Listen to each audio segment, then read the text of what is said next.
त्या घरात मला जागा नाही. आई वडिलांच्या विरोधात का असेना पण बहिणीच्या पमाने केलं शरूच्या बाबांसमोर मन मोकळं.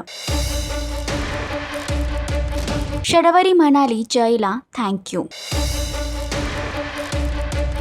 सनी चौकडे या मालिकेच्या आगामी भागामध्ये एक नवा टीस लवकरच प्रेक्षकांना पाहायला मिळणार आहे. एकीकडे आसावरी आणि गौतम या दोघांच्या लग्नामध्ये गौतम बांदेकरचा खरा चेहरा शर्वरीने कुटुंबासमोर आणला. एवढंच नव्हे तर गौतम आणि आसावरी या दोघांचे एकमेकांवर प्रेम आहे ही बातमी देखील तिने आपल्या घरच्यांना सांगितली. त्यामुळे तेजस्विनी पमाचा अपमान करते, ज्यामुळे तिला हॉस्पिटलमध्ये न्यावं लागतं. तर आता बाबांनी आसावरी आणि शर्वरी या दोघींना घराच्या बाहेर काढला आहे. पण पमा शर्वरीच्या बाबांसमोर आपलं मन मोकळं करत आहे की आजकाल अशी बहीण मिळणं फार पुण्याचं काम आहे आणि तिने आपल्या बहिणीची साथ दिली. तर यावर आसावरीसाठी जयने जे काही केलं त्याबद्दल शर्वरी जयला थँक्यू बोलत आहे. तर नियतीमुळे जय आणि शरू आणखीन जवळ येतील का? तुम्हाला काय वाटतं हे कमेंट करून नक्कीच सांगा. आणि असेच अपडेट जाणून घेण्यासाठी तुम्ही आमचं चॅनल डेलीचे करिश्ना त्याला लाईक, शेअर आणि सबस्क्राईब नक्कीच करा.